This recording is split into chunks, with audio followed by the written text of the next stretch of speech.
जय गुरु जी, शुक्राना गुरु जी। जय गुरु जी संगत जी। संगत जी, आज हम जानेंगे कि कैसे गुरु जी ने अपने एक प्यारी संगत को बताया कि how he is the creator of life and death. कैसे गुरु जी डिसाइड करते हैं किसी की लाइफ और किसी की डेथ को, किसी के जीवन और किसी के मृत्यु को। जय गुरु जी। आगे बढ़ने से पहले आप अपने चैनल गुरुजी सत्संग वर्ल्ड को सब्सक्राइब कर लीजिए ताकि आपको ऐसे वीडियोस, ऐसे सत्संग रोज़ सुनने को मिले। और हमारे वीडियोस को लाइक करते रहिए और इन्हें अपने और भी संगत के साथ और भी ग्रुप्स में शेयर कीजिए ताकि वो भी हमारे गुरुजी से जुड़ सके और उनकी ब्लेसिंग्स ले सके। और हाँ, आप में से कोई संगत अपना सत्संग शेयर करना चाहती है हमारे साथ, हमारी और भी संगत के साथ, तो नीचे दिए गए नंबर पर या फिर जीमेल आईडी पर हमें मैसेज कर सकते हैं। आपके सत्संग भी बहुत जल्दी शेयर किए जाएंगे। जय गुरु जी, शुक्राना गुरु जी। आज हम नरेंद्र ढंड अंकल की जर्नी सुनेंगे। गुरुजी के साथ कैसी रही, कैसे गुरुजी ने उनको ब्लेस किया और कैसे गुरुजी ने अपना हर एक रूप उनको दिखाया। जय गुरुजी। नरेंद्र अंकल अहमदाबाद में जनरल इलेक्ट्रिक्स में काम करते थे, तो उनकी फैमिली में एक बहुत ही अजीब सी प्रॉब्लम आ पड़ी। उनकी वाइफ की जो बॉडी थी, जो शरीर था, उसमें एक कोई नेगेटिव आत्मा ने एंटर कर लिया था। अगर हम सरल भाषा में कहें तो दुष्ट आत्मा ने प्रवेश कर लिया था। नरेंद्र अंकल की माताश्री पटियाला में न्यू ईयर के दिन गुरुजी से मिलने गई और उनका एक स्वरूप घर वापस लेकर आई। अंकल के परिवार ने पंचकुला में गुरुजी से मिलना चाहा, लेकिन वो पॉसिबल नहीं हुआ। वो मनसा देवी चले गए थे। औरतों को सरलता से या बहुत इजीली हर एक बात पर विश्वास कर लेना या किसी भी इंसान पे विश्वास कर लेने पर नरेंद्र अंकल ने उनकी माँ पर एक ताना कसा। उन्होंने कहा, हर ईंट के पीछे 2 गुरु मिल जाएंगे। फाइनली उनको शिवरात्रि के अवसर पर गुरुजी के दर्शन का सौभाग्य मिला। नरेंद्र अंकल ने उनके काफ़ी सारे सत्संग सुने और गुरुजी को ये भी कहते हुए सुना कि जो भी मेरे पास श्रद्धा से आया है वह उनके घर ज़रूर जाएंगे। अगले दिन सुबह 4:30 बजे ये जो गुरुजी के वचन थे, जो गुरुजी के वाक्य थे, वो सही सिद्ध हुए जब उन्होंने देखा कि उनके रूम का जो गेट है वो खुला है और वहाँ पर उन्होंने गुरुजी की छाया देखी। गुरुजी ने घर पर आने के अपने कुछ प्रमाण भी छोड़े थे। घर की सफाई करते वक्त नरेंद्र अंकल और उनकी वाइफ ने देखा उनको कुछ सोने के तार मिले, बिल्कुल पतले पतले तार उनको गिरे हुए मिले। उनको ये तो नहीं पता था कि ये है क्या, पर संगत जी अगले 20 दिन तक वो ये तारे उठाते ही रहे। ये वही तारे थी संगत जी जो गुरु जी के कपड़ों में उनको सजाने के लिए जो बैल बूटों में लगते हैं, ये वही तारे थी। उसके बाद नरेंद्र अंकल ने गुरु जी से मिलने का डिसाइड किया और एक सैटरडे को वो उनसे मिलने चंडीगढ़ गए। उन्होंने गुरु जी से अपनी वाइफ के बारे में जो भी प्रॉब्लम्स थी वो सारी गुरु जी को बताई, तो गुरु जी ने कहा कि उनको आशीर्वाद मिल गया है। नरेंद्र अंकल थोड़े से निराश हो गए क्योंकि वो सोच रहे थे कि गुरुजी ने उनसे उनकी प्रॉब्लम ना सुनी, ना पूछी या फिर पूरी तरह से उसके बारे में कोई डिस्कशन नहीं किया। संगत जी, उस समय तक नरेंद्र अंकल जो है उनके वचनों से या उनकी कही बातों से या उनमें कितनी शक्ति है उस चीज़ से अनजान थे। उन्हें नहीं पता था कि गुरुजी ने कह दिया तो हो गया। उसके बाद नरेंद्र अंकल जहाँ पे गुरुजी का जन्म हुआ था, डुगरी स्थान, वहाँ पर गए और वहाँ से वो मेमोरी के लिए एक ईंट ले आए। गुरुजी के घर जो था वहाँ से एक ईंट ले आए और उस ईंट को उन्होंने धोकर अपने पूजा स्थान पर रख दिया। उसी रात को उन्हें एक ड्रीम आया। उन्होंने देखा कि वो औरत जो उनकी पत्नी के शरीर में थी वो अब उनके शरीर में आ गई है और वो उनके मुंह से अब बोल रही है कि उसे कभी भी अपने वश में नहीं किया जा सकता था, लेकिन घर में रखी हुई वो ईंट इतनी शक्तिशाली है कि अब वो यहाँ पर एक पल भी नहीं रह सकती और वो इसी समय ये घर छोड़कर जा रही है। संगत जी, और उस फैमिली की जो कंडीशन थी, जो प्रॉब्लम थी, वो ख़त्म हो गई थी गुरुजी के घर से लाई हुई उस ईंट के कारण।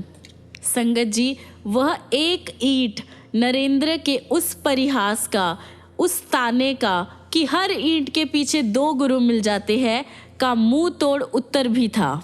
अगले दिन नरेंद्र को वो सपना बिल्कुल भी याद नहीं था। उसने बहुत ट्राई किया याद करने का, पर फिर भी उसे याद नहीं था। लेकिन गुरुजी ने उसके मन की सभी शंकाएं, सभी डाउट ये कहकर दूर कर दी थी कि उन्हें एक ईंट के माध्यम से कृपा हुई थी। फिर भी गुरुजी ने हमेशा की तरह थोड़े से ही वाक्यों में उसको समझाने के लिए कहा, गुरु को कुछ भी बताने की ज़रूरत नहीं है। अपने गुरु को इतना नीचा मत गिराओ। गुरु को तुम्हारी सारी समस्या का पता है और वो उसका हल भी निकालेंगे। जनवरी 1998 में नरेंद्र अंकल अपने भतीजे की पहली लोहड़ी पर होने वाले फंक्शन के लिए उपले लाने डुगरी गए। वो गुरुजी की माँ से मिले, जिन्होंने उन्हें 1 बोरी उपले ले जाने के लिए कहा, लेकिन वो अपनी कार में सिर्फ 5 उपले लेकर वापस आ गए। 3 दिन बाद माताजी गुरुजी के पास दिल्ली में थी। गुरुजी ने उनसे प्रश्न किया कि क्या कोई उनके पास उपले लेने आया था। माँ को नरेंद्र का नाम तो नहीं पता था, तो उन्होंने बताया कि चश्मा पहने हुए एक आदमी आया था और वो कुछ उपले अपनी कार में रखकर ले गया। जब गुरुजी ने पूछा कि क्या बोरी भरकर उपले दिए थे, तो माँ ने नकारात्मक उत्तर दिया, मतलब उन्होंने मना कर दिया। फिर गुरुजी जैसे अपने आप से बात करते हुए बोलने लगे कि होगा या नहीं होगा। यह उन्होंने 2 बार दोहराया। फिर वो बोले कि जब होगा वह देख लेंगे। और बहुत जल्द नरेंद्र की जो वाइफ थी वो प्रेग्नेंट हो गई और उसके 8वें महीने में नरेंद्र ने अपने छोटे बच्चे को लपेटने के लिए गुरुजी से उनके कपड़े मांगे, पर गुरुजी ने मना कर दिया। सर्जरी के थ्रू नरेंद्र की वाइफ ने छोटी सी कन्या को जन्म दिया। जन्म के अगले दिन ही उसके फेफड़ों में इन्फेक्शन हो गया। नरेंद्र ने जब गुरुजी को बताया तो उन्होंने कहा कि सब ठीक हो जाएगा, किंतु तीसरे दिन उस छोटे से बेबी की डेथ हो गई। नरेंद्र की वाइफ के जो टांके थे उनमें पस भर गया। 21 दिनों में वह पस एक थैली के रूप में बदल गया। नरेंद्र की वाइफ काफ़ी ज़्यादा परेशान थी। उसने गुरुजी के चित्र के सामने गुरुजी को बहुत भला बुरा कहा। उसने कहा कि वो अपना बच्चा तो पहले ही खो चुकी है और अब उसे ये समस्या भी हो गई है। उस रात को उसे अपना जवाब मिल गया।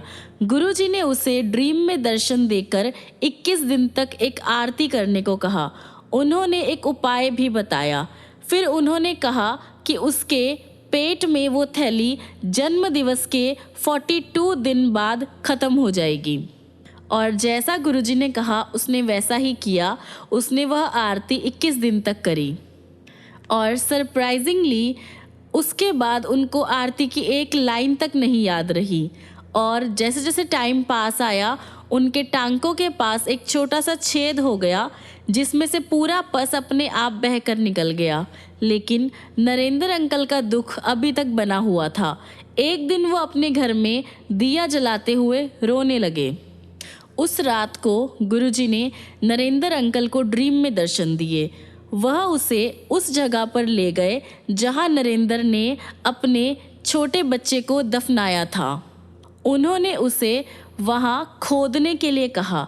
फिर उन्होंने उस छोटे बच्चे को उनके हाथ में रखने के लिए कहा, जो अचानक बहुत बड़ा लग रहा था। फिर गुरुजी ने दूसरे हाथ से उसके ऊपर जल छिड़का तो वो रो पड़ी। फिर उन्होंने नरेंद्र अंकल से 2 बार पूछा कि क्या उन्हें ये बेटी चाहिए। उस टाइम नरेंद्र अंकल कोई जवाब नहीं दे सके। गुरुजी ने उन्हें बताया कि अगर वो उस टाइम उनकी माँ के कहे अनुसार उपलों की पूरी बोरी ले जाते तो ये घटनाएं या ये प्रॉब्लम्स आती ही नहीं। गुरुजी ने बताया कि इस बच्चे ने जन्म ही नहीं लेना था। गुरुजी ने समझाया कि इस बच्चे के जीवित रहने से माता या पिता में से एक की मौत ज़रूरी थी, एक की मौत निश्चित थी। उस ड्रीम में नरेंद्र अंकल ने फिर उस गुड़िया को, उस कन्या को अस्वीकार कर दिया। गुरुजी ने फिर उस कन्या को मोक्ष दिया और नरेंद्र अंकल ने उस बच्चे के शरीर से एक रोशनी, एक किरण निकलकर गुरुजी के चरण कमलों में जाती हुई देखी। गुरुजी ने कहा कि उसे वह मुक्ति प्राप्त हुई है जो तपस्वी, जो महापुरुष, जो वर्षों तक तपस्या करते हैं, उन्हें भी प्राप्त नहीं होती। उस शमशान घाट में गुरुजी की कृपा से एक आत्मा को मुक्ति मिली है। नरेंद्र अंकल बचपन से शिव के भक्त रहे हैं। वह माला जपने और अमरनाथ, जहाँ पर बर्फ का शिवलिंग है, वहाँ जाना पसंद करते थे। गुरुजी से मिलने के बाद वह अपने भाई सुनील के साथ फिर से उस पवित्र स्थान पर गए। जब वो दोनों गुफा के अंदर जाने के लिए लाइन में खड़े हुए थे, नरेंद्र को दिन में ही स्वप्न आने लगे। गुरुजी की संगत का पूरा दृश्य उनकी आंखों के सामने से होता हुआ गुजर गया। चाय प्रसाद आए हुए भक्तों में बांटा जाता, हॉल में गूंजती हुई शब्द कीर्तन की मधुर वाणी और पेट भरकर लंगर, भक्तों द्वारा सुनाए गए सत्संग, जिनमें वह अपने निजी जीवन में होते हुए चमत्कार बताते थे। देर शाम को पंजाबी गाने, पुराने गाने और गज़लों वाला वातावरण हो जाता था। ये सब कुछ याद करते हुए नरेंद्र अंकल के मन में एक सवाल आया कि गुरुजी कौन हैं। उसके मन में ये सवाल आने की देर थी कि शिवलिंग से उसके ऊपर की दिशा में किरणें निकली और वह उसके ऊपर 1 फुट के सर्कल में फैल गई। उसमें नरेंद्र अंकल को शिव के दर्शन हुए, जिन्होंने गुरुजी की छवि बना ली और फिर से शिव की आकृति में आ गए।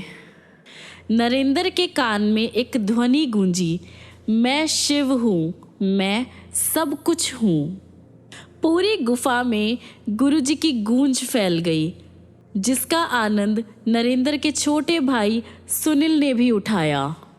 उसी दिन लुधियाना वाले घर में उनकी पत्नी को एक दर्शन आया, एक ड्रीम आया। उसने गुरुजी को हाथ में त्रिशूल लिए नंदी पर बैठे हुए देखा। केवल 3 महीने तक गुरुजी के पास जाने के बाद ही गुरुजी ने अपनी संगत को अपने असली रूप से परिचित करा दिया था, शिव रूप से। गुरुजी ने एक और अवसर पर अपना परिचय दिया।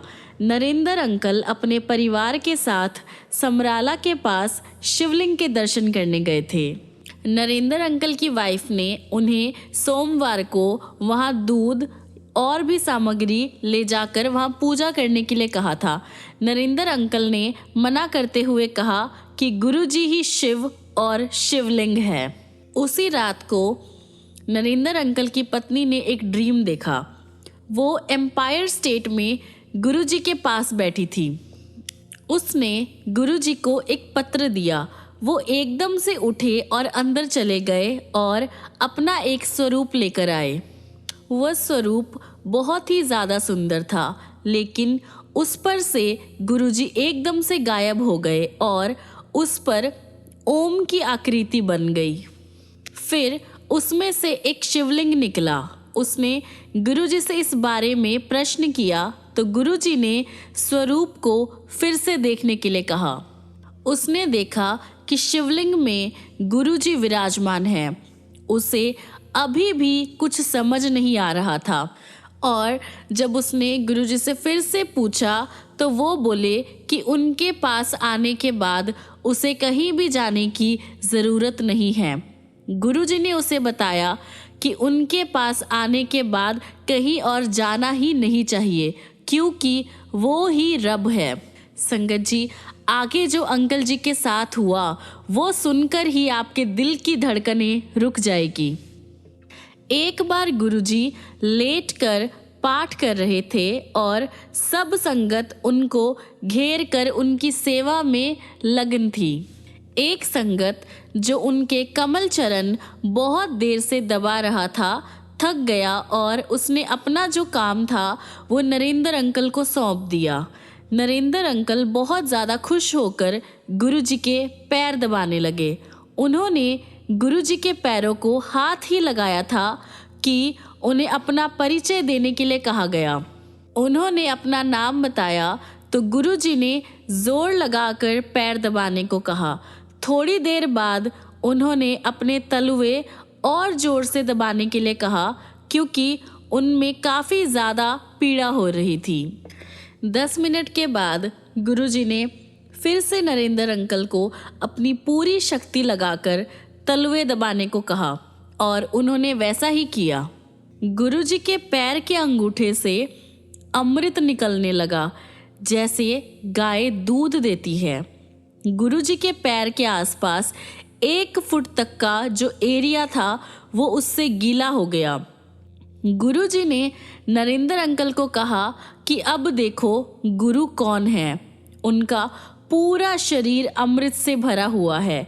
इसी प्रकार जब नरेंद्र अंकल ने गुरुजी को उनका वास्तविक रूप दिखाने के लिए कहा तो गुरुजी ने उनको प्यार से मना कर दिया। उन्होंने उसे समझाया कि वह 14,000 वॉट के तार के समान है और उनकी जो संगत है वो 0 वॉट के बल्ब है। वह बोले कि अगर उन्हें छुआ गया तो छूने वाला नष्ट हो जाएगा। वह शिव है, उसके हृदय की धड़कन रुक जाएगी। समय आने पर वह उन्हें दर्शन ज़रूर करवाएंगे।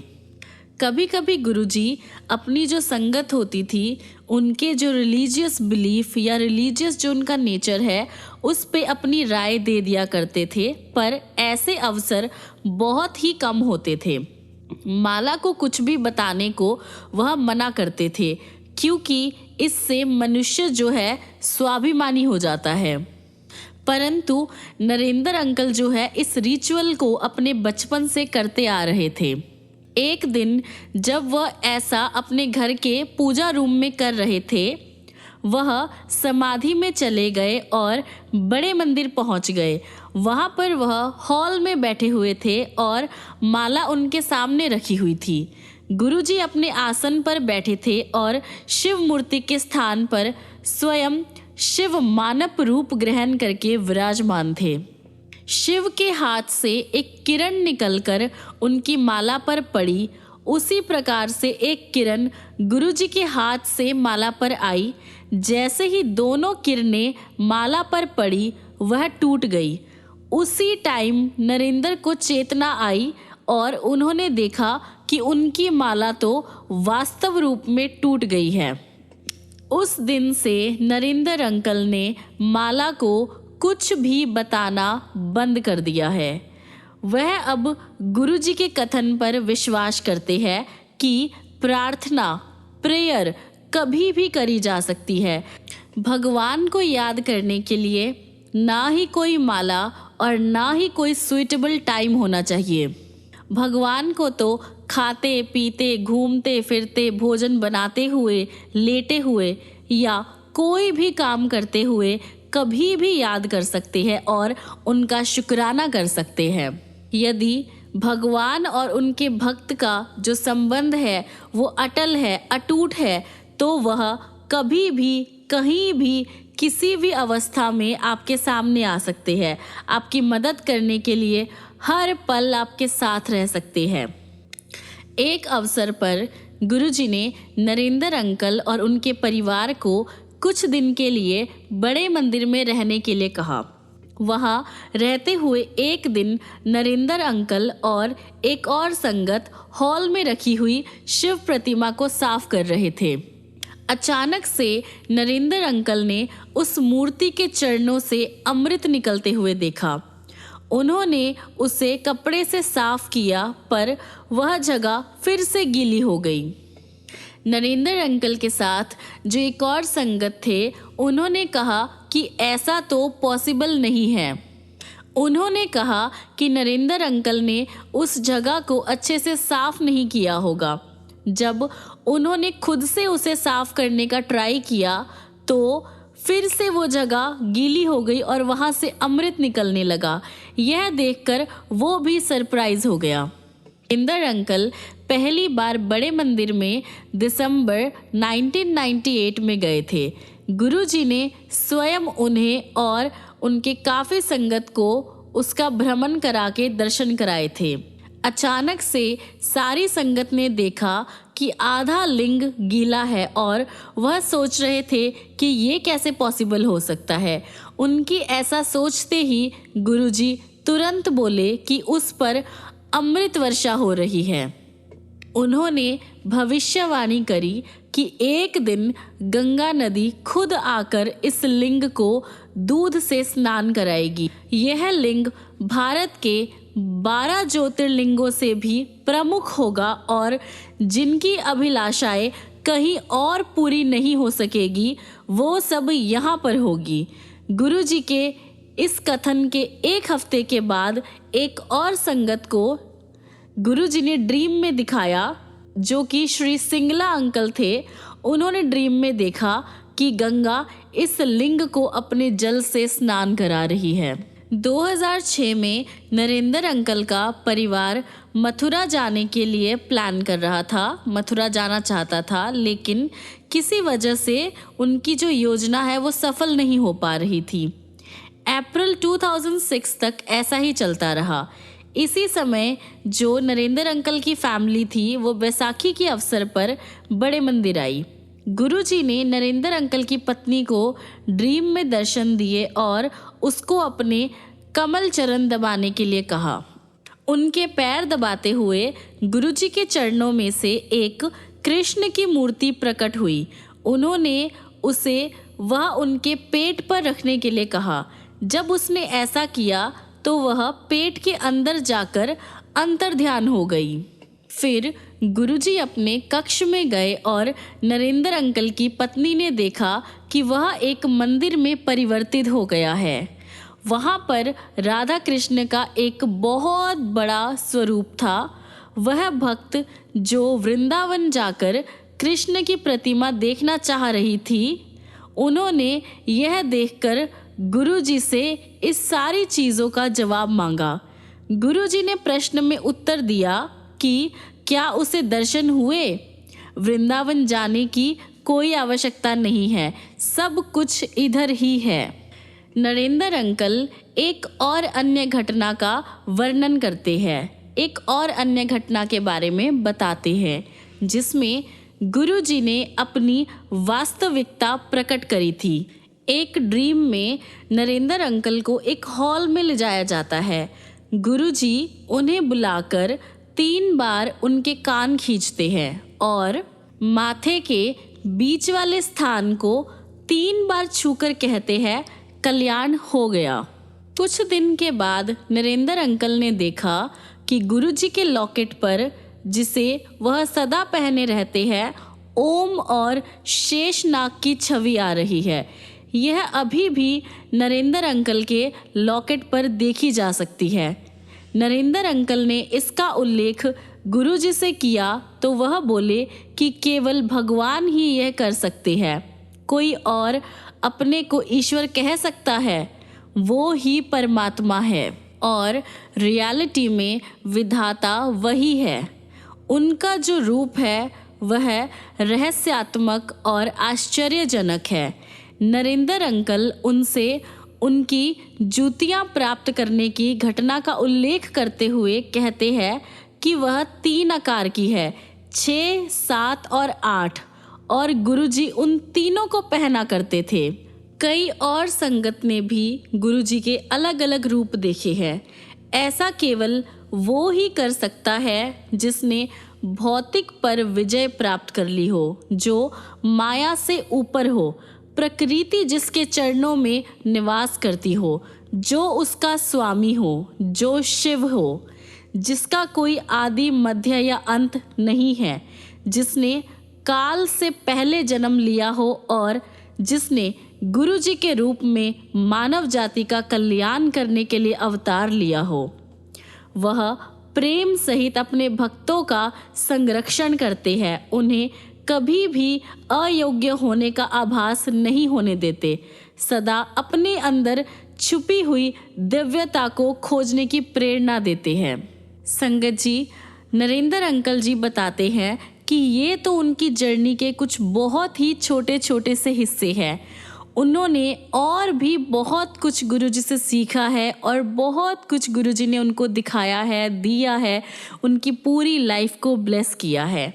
संगत जी, उनके और भी कुछ हिस्से, कुछ सत्संग हम अपने अगली वीडियोस में शेयर करेंगे। संगत जी, हम अपने आज के सत्संग को यहीं पर विराम देते हैं और कोई भी भूल चूक हो तो गुरुजी से क्षमा मांगते हैं और खत्म करने से पहले गुरुजी का मंत्र जाप करते हैं। ओम नमः शिवाय, शिवजी सदा सहाय। ओम नमः शिवाय, गुरुजी सदा सहाय। ओम नमः शिवाय, शिवजी सदा सहाय। ओम नमः शिवाय, गुरुजी सदा सहाय। ओम नमः शिवाय, शिवजी सदा सहाय। ओम नमः शिवाय, गुरुजी सदा सहाय। ओम नमः शिवाय, शिवजी सदा सहाय। ओम नमः शिवाय, गुरुजी सदा सहाय। जय गुरुजी, शुक्राना गुरुजी। जय गुरुजी। संगत जी, मिलते हैं अगली वीडियो में अगले और भी ऐसे चमत्कार, ऐसे दिल दहलाने वाले गुरुजी के प्यारे प्यारे सत्संग, प्यारी प्यारी ब्लेसिंग्स लेकर। तब तक के लिए गुरुजी आपकी लाइफ को खुशियों से भरे, आपको ब्लेसिंग्स दे, आपको प्यार दे, आपकी प्रॉब्लम्स को सॉल्व करे और आप भी गुरुजी को दिल से प्यार करिए। संगत जी, मांगिए नहीं, उनको मान के देखिए। जय गुरुजी, शुक्राना गुरुजी। जय गुरुजी संगत जी।